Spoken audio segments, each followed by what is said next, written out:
Bom dia a todos. Vamos, gente, retornar aos nossos estudos, hein? Espero que você esteja gostando, tá? Hoje nós iremos falar de mais uma praga, né? As pragas do Egito. Nós iremos falar hoje sobre a sétima praga, granizo.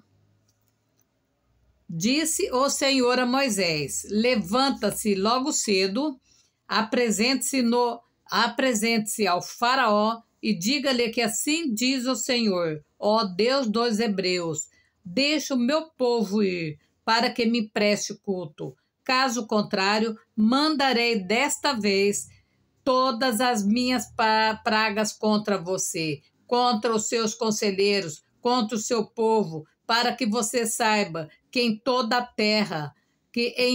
terra não há ninguém como eu, não existe ninguém como Deus. Porque eu já poderia ter estendido a mão. A Deus já podia ter feito o que ele quisesse, né? Mas ele preferiu fazer assim, né?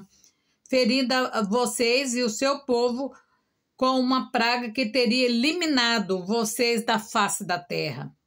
Mas eu o mantive em pé exatamente com esse propósito: mostrar-lhe o meu poder e fazer o que o meu nome seja programado em toda a terra.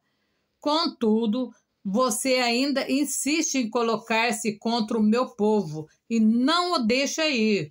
Amanhã, a esta hora, enviarei a pior tempestade de granizo que já caiu sobre o Egito. Desde o dia da sua fundação até hoje, lá quase não chovia, né, gente? Porque é uma área deserta. Caiu um granizo assim, era o fim do mundo, né? Agora, mande recolher os seus rebanhos e tudo o que você tem nos campos. Todos os homens e animais que estiverem nos campos, que não tiverem sido abrigados, serão atingidos pelo granizo e morrerão, que Deus avisou, né? Os conselheiros do faraó, que temiam a palavra de Deus, agora estava ficando com um pouquinho de medo, viu, gente? Temiam a palavra do Senhor, apressaram-se em recolher aos abrigos os seus rebanhos e os seus escravos. Mas os que não se importaram com a palavra do Senhor deixaram os seus escravos e os seus rebanhos no campo, achando que nada ia acontecer, né? Que era só uma conversinha, né? Então o Senhor disse a Moisés: estenda a mão para o céu e cairá granizo sobre toda a terra do Egito, sobre os homens, sobre os animais, sobre toda a vegetação do Egito.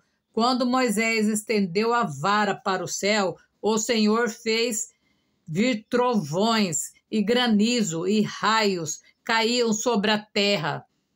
Assim o Senhor fez chover granizo sobre a terra do Egito. Não foi uma chuvinha, hein, gente? Foi uma chuva assim de tempestade mesmo, né? Caiu granizo e raios, cortava os céus em toda direção, né?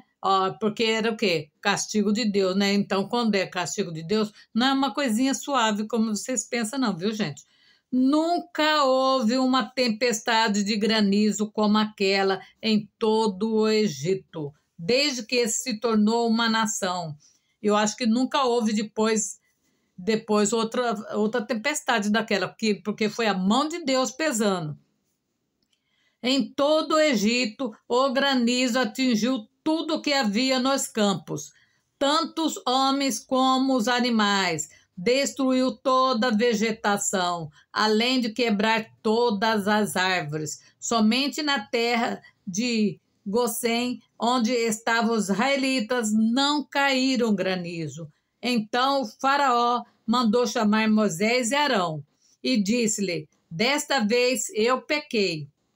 Primeira vez que ele fala isso, hein? O Senhor é justo, eu e o meu povo é que somos culpados. Orem ao Senhor, os trovões de Deus e o granizo já são demais. Eu os deixarei ir, mas não precisam mais ficar aqui, Moisés respondeu: assim que eu tiver saído da cidade, erguerei as mãos em oração ao Senhor. Os trovões cessarão. Ele também não era bobo de já mandar parar a chuva, né? Ele tinha que sair, porque o faraó não tinha palavra. E não cairá mais granizo, a hora que o povo dele estivesse saindo, para que saibas que a terra pertence ao Senhor. Tem muita gente que acha que tudo é dele. Tudo é dele. Nossa, quando morrer eles pensam que vai levar, né? Mas não leva nada, gente, porque tudo pertence ao Senhor. Você vai e a terra fica. Mas eu bem sei que tu e os teus conselheiros ainda não sabem o que é tremer diante de Deus. Moisés falou isso, porque sabia que ele estava blefando, que ele não ia deixar sair. O linho e a cevada foram destruídas, pois a cevada já havia amadurecido e o linho estava em flor. Todavia o trigo e o centeio nada sofreram, pois só amadureceram mais tarde. Assim Moisés deixou o faraó, saiu da cidade e ergueu as mãos ao Senhor. Os trovões e os granizos cessaram e a chuva parou. Quando o faraó viu que a chuva e o granizo, os trovões haviam cessado, o que ele fez? Ele deixou embora? Não. Ele pecou novamente e obstinou-se em seu coração, ele e os seus conselheiros, porque eles não queriam deixar, porque o povo de Deus era escravizado há mais de 400 anos, ele não queria pagar mão de obra, era mão de obra barata, ele fazia o que ele bem entendia, ele fazia serviço difícil lá, e como ele estava prosperando, o faraó não queria que eles prosperassem e se tornassem melhor do que ele. O coração do faraó continuou endurecido, e ele não deixou que os israelitas saíssem, como o Senhor tinha dito por meio de Moisés. Mais uma vez, ele fez o quê? Ele não deixou, né? Ele continuou pecando contra Deus. Mesmo caindo numa tempestade tenebrosa, ele continuou com o coração, o quê? Coração fechado para Deus, né? Muita gente não abre o coração para Deus, nem mesmo mediante grandes acontecimentos, eles continuam com o coração duro e ainda achando que é melhor do que Deus. Tem gente que acha que é melhor do que Deus. Tem gente que acha que Deus não é nada perto dele, né? Esquece que quando ele morrer, eles não vão levar cargo, eles não vão levar mansão, eles não vão levar nada. Só um caixão. Nem as roupas, muitas vezes, nem escolhe, que é os outros que escolhem por eles, né? Então, tem gente que ainda tem que dar graças a Deus de alguém levar eles para ser enterrado, porque se não levar, como que vai ser, né? Você vê como que é o orgulho da pessoa. Nós iremos fazer a oração da 7ª praga, tá? Então, nós vamos continuar firme, mas vocês estão vendo, né? Que coração endurecido, gente, não ganha nada de Deus. Então, vamos tratar de mudar também, né? Melhorar a nossa vidinha.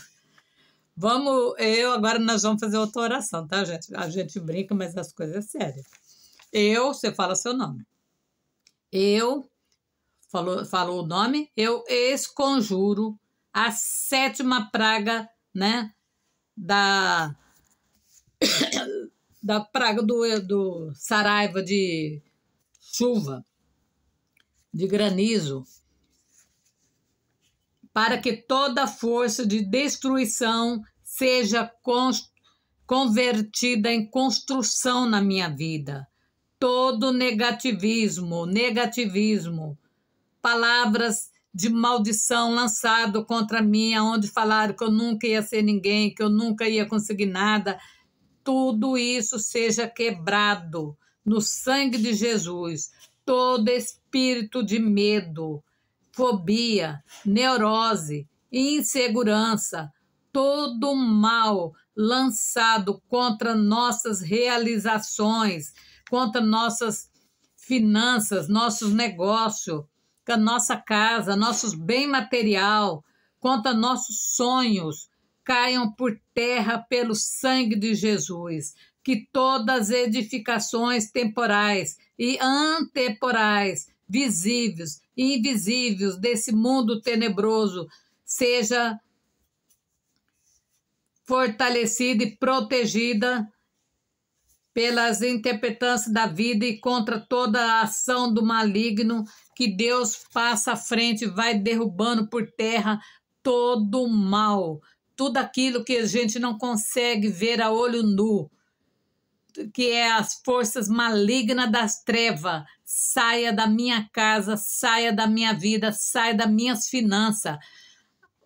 O espírito imundo que está segurando o meu dinheiro, solta agora no sangue de Jesus, solta tudo que é meu, que Deus deu para mim e para minha família. Você fala o seu nome, fala que Deus derrube por terra todo o que fizeram contra mim, contra a minha família, para que a gente nunca conseguisse nada na vida, que desse um passo para frente e 3 para trás, que seja destruído, queimado, lavado no sangue de Jesus. Que Deus vai passando na frente, vai tirando toda essa nuvem negra que pairou sobre o céu do nosso país. Que Deus derruba por terra todos esses corruptos da nação brasileira. Que Deus faça resplandecer a tua face. Que Deus faça um grande mover, meu Deus, um grande mover, para que todos saibam que só o Senhor é Deus, que não existe outro Deus além de ti. Derrube por terra, meu Pai, todas as muralhas do impedimento, todas as grades de ferro, toda a obra do maligno contra os seus ungidos, Senhor. Aqueles que planejam dia e noite, meu Pai, contra os seus ungidos, Senhor. Que os anjos do Senhor os persigam, que eles caiam na própria cova que eles abriram. Que seus caminhos sejam liso e escorregadio. Que Deus dê a vitória para o seu povo sofrido, Senhor. Faça resplandecer a tua face, Senhor. Muitos, Senhor amado, muitas pessoas, Senhor amado, que vivem apenas do salário, Senhor, de aposentado, foram roubados, Senhor, do seu pequeno dinheiro. Isso eu tenho certeza em Deus, que Deus não se alegrou com isso. E a mão de Deus vai pesar sobre cada um que catou dinheiro dos seus filhos. Não, isso deixou Deus muito irado, e a justiça de Deus recairá. Vocês podem ter certeza disso. Que Deus nessa manhã vai dar ao encontro daqueles que estão presos injustamente há quase 3 anos, Senhor. Que o Senhor faça, Senhor amado, um grande mover como o Senhor fez, Senhor amado, no passado. Derruba por terra todas as grades, todos os cadeados, Senhor. As pessoas têm que saber que Deus é o único supremo desse universo, que não existe outro. Vai abençoando, Senhor. Vai abençoando os negócios, Senhor, que os seus filhos estão tentando fazer, Senhor, no meio dessa crise sem fim, Senhor. Que eles possam prosperar mesmo no meio da crise, Senhor. Vai abençoando, Senhor. Eu te peço e agradeço no sangue de Jesus e no poder de Deus. Amém. Amém. Muito obrigado. E vocês podem ter certeza que Deus ouviu muito a nossa oração hoje. Nós iremos continuar na próxima semana. Nós iremos falar da 10ª, tá? Próxima. Nós iremos falar sobre as 10ª praga, tá? Nós iremos fazer até terminar, hein, gente? Nós paramos na 7ª, né? Então, nós vamos ainda falar da 8ª, da 8ª até a 10ª. Desculpa que eu confundi aqui. Mas esse aqui já foi feito, então nós iremos dar continuidade. E se Deus quiser, né? Vai ser uma bênção. Agradeço. E até a próxima, se Deus quiser, que Deus abençoe grandemente sua vida. Se vocês estão gostando, vocês deixam um recadinho, tá? E compartilhe, deixe seu joinha, ajude esse canal a crescer. Só isso que eu peço para vocês, tá, gente? Então, muito obrigada e até a próxima, se Deus nos permitir. Amém.